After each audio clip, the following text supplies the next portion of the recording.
Maka cikal bakal yang dilakukan oleh Joko Widodo sekedar menyempurnakan karena akarnya dibangun oleh Susilo Bambang Yudhoyono lewat 2507 yang menterinya bernama Mari Elka Pangestu. Maaf saya sebut satu persatu karena ini yang harus dibongkar siapa sesungguhnya manusia yang harus bertanggung jawab untuk kemudian Indonesia porak-poranda. Anggota DPR nggak bisa bikin apa-apa. Kenapa? Karena tokoh-tokohnya masih bercokol di sana. Nggak bakal bisa bikin apa. Bahkan saya ingin mengatakan bahwa Pak, saya pegang dokumennya Pak. Per hari ini saya singkatkan Bapak sekalian. Per hari ini, para tokoh yang sekarang muncul bersama Joe Biden menyebut, kalau seorang menteri atau seorang pemimpin mengatasi masalah pandemi dengan cara seperti sebelum pandemi terjadi, he is part of the problem. Betapa ketinggalan zamannya bangsa ini untuk bicara tentang situasi yang sesungguhnya sedang terjadi di dunia internasional, regional dan nasional. Betapa ketinggalannya. Ridwan di sini benar.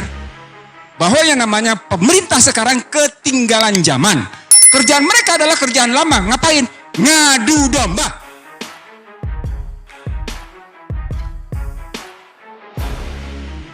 Bapak sekalian,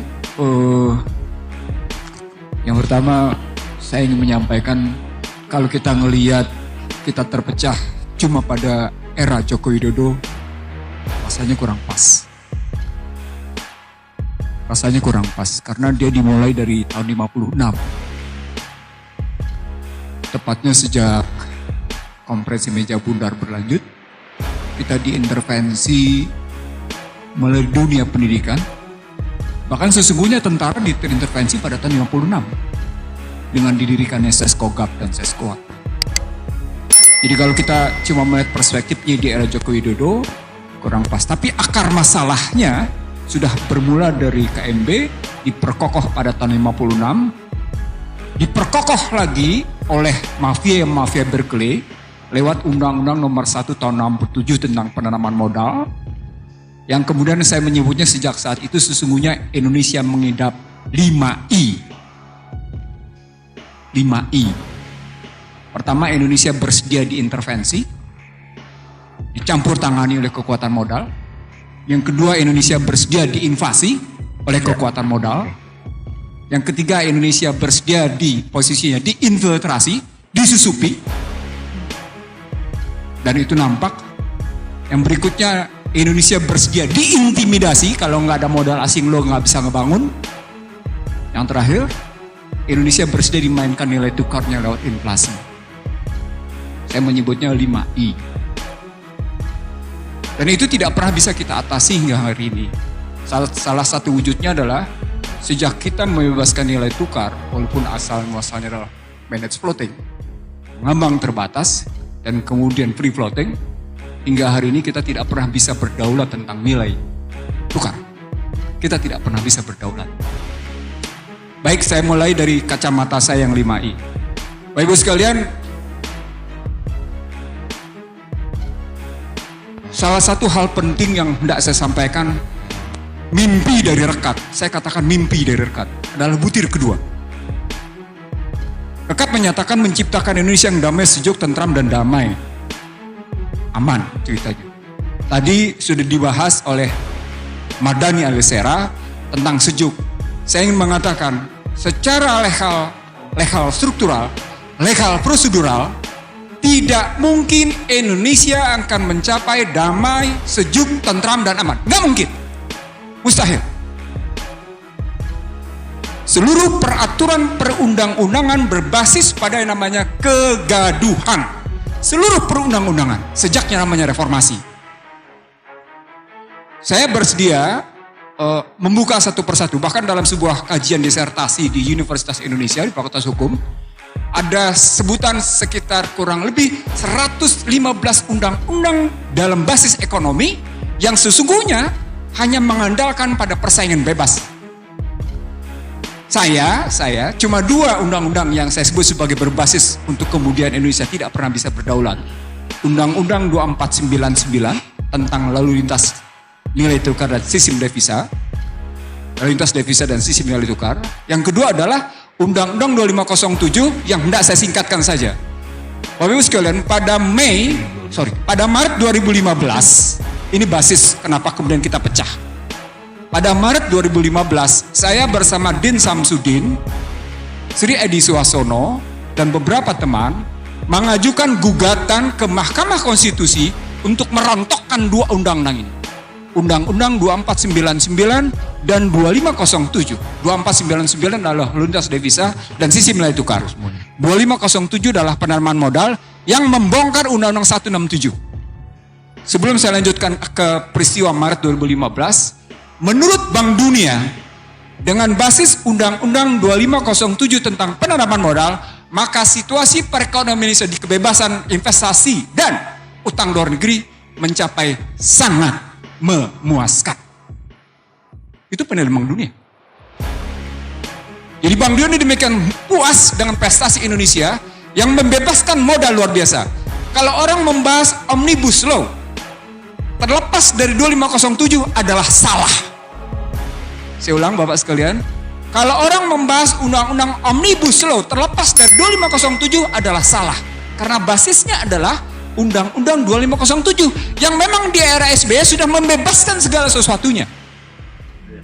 Maka cikal bakal yang dilakukan oleh Jokowi Widodo sekedar menyempurnakan karena akarnya dibangun oleh Susilo Bambang Yudhoyono lewat 2507 yang menterinya bernama Mari Elka Pangestu. Maaf saya sebut satu persatu karena ini yang harus dibongkar. Siapa sesungguhnya manusia yang harus bertanggung jawab untuk kemudian Indonesia porak-poranda. Anggota DPR nggak bisa bikin apa-apa. Kenapa? Karena tokoh-tokohnya masih bercokol di sana. Nggak bakal bisa bikin apa-apa. Disinilah kemudian saya membagi dua masalah. Ketika kita bicara bagaimana merekatkan masyarakat Indonesia. Saya ingat betul 97, 98, 99 ketika reformasi berjalan. Salah satu statement yang saya buat adalah ketika Indonesia disusupi habis-habisan oleh Madeleine Albright dan Bill Clinton, salah satunya adalah saya melihat betapa sejumlah anak Indonesia bersedia menjadi pengkhianat. Saya sebut Bapak sekalian, sejumlah anak Indonesia bersedia menjadi pengkhianat. Ridwan Saidi membuktikan siapa nama-nama itu. Bahkan Ridwan Saidi menyebutnya tentang angka-angkanya. Saya pegang bukunya kebetulan. Saya nggak pegang angkanya. Saya tidak pegang angkanya. Tapi saya tahu siapa-siapa manusianya. Nah kerangka ini menyebut, kenapa sampai saya sebut? Saya sebut. Cuma tinggal dua kekuatan masyarakat Indonesia yang membangun persatuan. Cuma tinggal dua kekuatan. Siapa itu? Kekuatan agama dan kekuatan TNI. Maka TNI berteriak, damai itu indah. Itu tahun 99. Saya percaya Pak Budi, Mezar, sekalian saya yakin betul. Semua teriak TNI, damai itu indah. Saya bingung. Kemudian SBY menyebut, jangan ngebangun kegaduhan. Siapa yang berteriak kegaduhan di SBY? Tapi sekali lagi baik TNI maupun yang namanya SBY ketika cerita tentang kedamaian kegaduhan lupa bahwa fondasi untuk gaduh dan tidak damai sudah terbangun. Terbangun luar biasa dan akhirnya orang tidak pernah bisa lagi ngebongkar. Bapak sekalian, kalau tadi Jenderal Purnawirawan Remizer Triakudu menyatakan bayi sudah punya saham, itu sosiologisnya. Konstitusionalnya, legalitasnya adalah pemegang saham negeri ini tidak lain tidak bukan adalah partai politik. Tidak bisa tidak. Konstitusi mengatur. Konstitusi menetapkan bahwa pemegang saham negeri ini adalah partai politik. Dan ketika partai politik bisa dikooptasi oleh namanya kekuatan modal, kita bukan pemegang saham, kita adalah penumpang, penyewa negeri ini. Saya pernah sampaikan ini di dua TV swasta, salah satunya Kompas, lainnya ada Trans TV. Selebihnya saya di-ban. Saya akui saya di-ban, karena terbuka saya menyebut partai politik lah pemegang saham. Apa relasinya dengan undang-undangnya tadi? Karena mereka kemudian ketika saya ajak bicara tentang pemahaman 2499-2507, bukan hanya partai politik. Din Samsudin mengaku, ini boleh, saya tidak tahu ini boleh disebarluaskan atau tidak. Saya bilang, kenapa gugatan gue hilang? Pak Mizar, saya cerita terbuka apa adanya nih. Kenapa gugatan gue hilang? Iya tuh, teman-teman diundang ke Merdeka Selatan. Yang nggak diundang cuma elu katanya. Semuanya ada di situ. Siapa yang ada di situ? Semua menteri udah ada. Oh, ngomongnya macam-macam, tapi ternyata ujung-ujungnya adalah bagaimana menghentikan judicial review Undang-Undang 2499 2507. Satu. Oke, saya diam. Dan cerita lagi. Ternyata bukan hanya wakil presiden yang undang. Duta Besar Amerika dengan alasan mengundang makan malam, bercerita macam-macam, ujungnya adalah hentikan gugatan Undang-Undang 2499 2507. Dari sini Bapak sekalian, saya berpendapat sesungguhnya gagas berpikir Indonesia sejak Undang-Undang Dasar 45 sebelum diintervensi sesungguhnya adalah perlawanan terhadap sistem kapitalis. Jadi kalau kita bicara baik-baik, sesungguhnya kalau kita ambil nilai dan semangat kejuangan yang muncul dalam Undang-Undang 45, saya menyebutnya 5K. Dan karena itu ketika Rizik datang kemarin di 212, saya menyebutnya 5K itu, dan itu adalah bukti posisinya. Nah, karena posisinya sedemikian rupa sebagai menantang Barat, maka suka tidak suka, Indonesia harus tetap dalam posisi didominasi. Tidak peduli apakah didominasi oleh yang namanya Cina atau Amerika, nggak peduli. Ini omongan saya di Cijantung. Di rumah Bapak Jenderal ini, Bang, posisinya begini, Bang. Bahkan saya ingin mengatakan bahwa Pak, saya pegang dokumennya, Pak. Per hari ini saya singkatkan Bapak sekalian. Per hari ini, para tokoh yang sekarang muncul bersama Joe Biden menyebut, kalau seorang menteri atau seorang pemimpin mengatasi masalah pandemi dengan cara seperti sebelum pandemi terjadi, he is a part of the problem. Sedih nggak, Pak? Jadi Washington sendiri melihat, andai kata seorang pemimpin katanya, atau seorang menteri menyelesaikan masalah pandemi seperti bagaimana mereka menyelesaikan masalah sebelum pandemi, dia itu bagian dari masalah tuh. Dia bagian dari masalah. Harus pahami itu katanya. Maka ketika Sri Mulyani bilang hari ini ngomongnya, saya ngutang seperti orang ibu rumah tangga, nggak punya duit, butuh ngutang. Itu dia bagian dari masalah. Itu bukan omongan saya, itu omongan pertama. Omongan kedua sebagai penutup, Bapak sekalian, saya cuma ngambil perspektif eksternal dan internal sedikit. Setelah yang namanya pergeseran dari bipolar ke multipolar, menjadi unipolar, balik ke multipolar, per hari ini namanya Washington sudah tidak lagi berpikir tentang multipolar. Mereka sudah mengambil pola quadripolar. Quadripolar adalah negara dikotakkan oleh 4 masalah. Puncaknya adalah VUCA. VUCA adalah volatile, uncertainty, kompleks, ambigu. Ujungnya adalah pandemi. Kalau Bang Ridwan tadi ngomongnya soal itu medis dan non medis, saya ingin mengatakan, no. Sorry, saya pakai masker karena saya menghormati Bapak Ibu sekalian. Tapi dalam perspektif saya, sebagaimana tulisan saya 27 Januari 2020, ini pekerjaan di mana pertarungan antara the smallest and the secret society belum selesai melawan Cina. Kalau cerita drone, ada 3 peristiwa penting drone terjadi. Pertama adalah bagaimana drone Amerika digusur habis-habisan, dibongkar di Laut Cina Selatan, dan Cina berhasil ngebongkar bahwa pesawat intai tanpa awak telah dilakukan oleh Amerika terhadap Cina. 1. Yang kedua, 2 kilang Saudi dihajar oleh kekuatan drone. Hanya permainan yang namanya cyber. Permainan cyber berikutnya lewat drone adalah dihajarnya Qasim Soleimani. Juga dengan drone, juga dengan yang namanya cyber. Pertanyaan saya, kenapa Amerika tidak memutuskan tingkat ketegian dirgantara sebagai batasan cyber? Saya ngomong jadi macam-macam di sini karena saya ingin mengatakan begini. Betapa ketinggalan zamannya bangsa ini untuk bicara tentang situasi yang sesungguhnya sedang terjadi di dunia internasional, regional, dan nasional. Betapa ketinggalannya. Ridwan di sini benar. Bahwa yang namanya pemerintah sekarang ketinggalan zaman. Kerjaan mereka adalah kerjaan lama. Ngapain? Ngadu domba. Pertanyaan berikutnya, kalau kita sadar mereka ngadu domba, kekuatan apa yang kita punya agar mereka tidak ngadu domba? Bapak sekalian, maaf, secara lehal ada 2 pernyataan yang mengganggu bagi saya.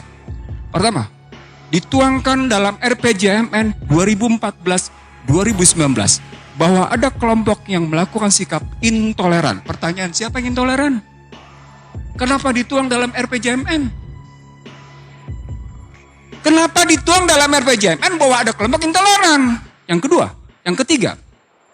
Sekarang, kita ambil RPJMN 2024. Ada kelompok yang dinyatakan selalu berpikir tentang kegaduhan. Kalau itu dilihat dalam cerita sejarah, dia lupa. TNI ketika mempertahankan negeri ini, kerjasamanya adalah dengan umat Islam.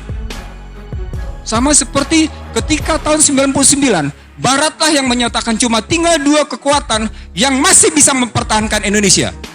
TNI dan Islam. Setelah TNI, balik ini maaf ya karena ini omongan saya dengan beberapa tokoh jenderal sampai akhirnya di tempat bawah saya menggugat tentang Sabta Marga. Satu-satunya sipil saya gugat Sabta Marga di tempat Prabowo Subianto karena saya begitu risaunya saya melihat situasi. Kemarahan saya sebagai satu-satunya sipil di hadapan para jenderal itu dan mengatakan, kemana para tentara itu yang kemudian malah sibuk dengan kekuatannya sendiri.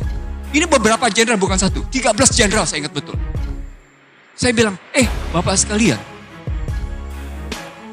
negeri ini dipertahankan oleh 2 kekuatan. Kekuatan Islam, para ulama, dengan kekuatan TNI. Bahkan sampai dengan 99.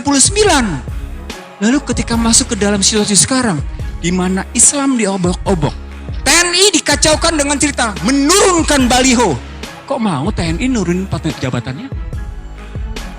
TNI telah diturunkan jabatannya sedemikian rupa dari peta mempertahankan keamanan sampai akhirnya ikut bicara tentang ketentraman. Kok turun perannya? Bukankah itu menurunkan kelembagaan? Bapak sekalian, saya naikin sedikit. Maaf, saya naikin sedikit. Kita punya Unhan. Di mana posisi Unhan melakukan kajian-kajian strategis bahwa yang sedang terjadi adalah pemecah belahan. Maaf, telinga saya nggak dengar sama sekali. Saya sama sekali tidak mendengar Unhan, baik yang ada di Ponorogo maupun yang ada di Sentul, itu membahas tentang bagaimana perdamaian Indonesia. Dia sibuk bicara tentang perdamaian internasional, tapi dia tidak pernah sibuk perdamaian Indonesia. Itu yang namanya Unhan itu. Ini saya kritik karena beberapa profesornya saya tahu kerjaannya ngapain. Maaf, terus terang ada kemarahan dalam dada saya, begitu melihat situasi yang sedang terjadi. Nah, Bapak sekalian, sebagai penutup, kita tidak akan bisa mendekat dengan damai, sejuk, tentram dan aman selama sumber daya alam, produksi, distribusi, dan keuangan tidak sungguh-sungguh tunduk pada konstitusi. Ini ujungnya tidak akan pernah. Termasuk soal cyber. Saya belajar sedikit cyber dari sahabat saya, Profesor Marsudi. Ini suaminya Bu Retno. Saya harus umumkan, ini suaminya Bu Retno. Jadi nggak apa-apa, tapi saya tahu persis cara berpikir dia objektif. Cara berpikir sahabat saya satu ini objektif. Jadi kalau kita berpikir sampai sejauh itu, maka sesungguhnya yang disebut dengan proxy and neocortex war, dia berarti ibarat orang bodoh. Ibarat orang bodoh masuk ke kancah peperangan. Dia punya senjata konvensional sampai dengan senjata paling mutakhir. Itulah neocortex war dan proxy war. Untuk orang tertentu dia, untuk orang-orang tertentu dia pakai senjata paling mutakhir. Bapak sekalian, saya tidak bicara di tempat ini. Saya bicara di lembaga penegak hukum. Joko Widodo sukses mengamankan dirinya lewat COVID-19. Itu saya sampaikan bulan Januari 2020 dan ternyata dilakukan. Apa artinya? Artinya sesungguhnya dia mengidap kegagalan. Sayangnya ketika pada Januari 2017 Rizik Muhammad Syihab mengundang untuk rekonsiliasi dan berdialog, hingga hari ini dia tolak. Saya tidak tahu apakah itu yang namanya Joko Widodo yang menolak atau timnya, saya tidak tahu. Tapi yang catatan saya sejak yang namanya Juni 2017 hingga hari ini sesungguhnya seorang Rizik Muhammad Syihab itu sesungguhnya itu mengundang untuk terbuka berdialog. Dalam dialog saya misalnya dengan Rizik misalnya di Mekah, ayo kita dialog untuk rekonsiliasi. Dalam pandangan saya, itu berarti, kalau dalam buku saya menyebut ada 7 variabel, itu berarti memang ada sekelompok orang yang begitu kuat sedang mempertahankan kepentingan kelompoknya, kepentingan dirinya. Saya jawab Bapak sekalian, apa itu? Ternyata secara akademik saya berhasil membuktikan, Undang-Undang HIP tidak variabel tunggal. RUU tentang HIP bukan variabel tunggal. Dia punya riwayat yang kemudian ini dalam roadmap-nya, saya coba bangun roadmap-nya, terbukti. Nah, itu berarti kita masih punya tantangan. Bang Mizar, saya panggil Pak Mizar dengan abang, karena kedekatan saya dengan beliau, tadi sudah disebut. Saya ingin mengatakan, Bang, kita punya tantangan besar. Bagaimana menghentikan Ekasila ini? Jadi bukan cuma sekedar seperti Abah bilang, tasbih, tapi salah satu tugas kita yang hadir di sini adalah menghentikan bagaimana Ekasila ditegakkan. Bagaimana ketuhanan yang Maha Esa berkeadapan itu diubah menjadi sebuah kegotong royongan. Kita punya tantangan konkret. Dan saya yakin kita mau menjawabnya. Karena kita tidak mau diperbudak oleh kekuatan materi.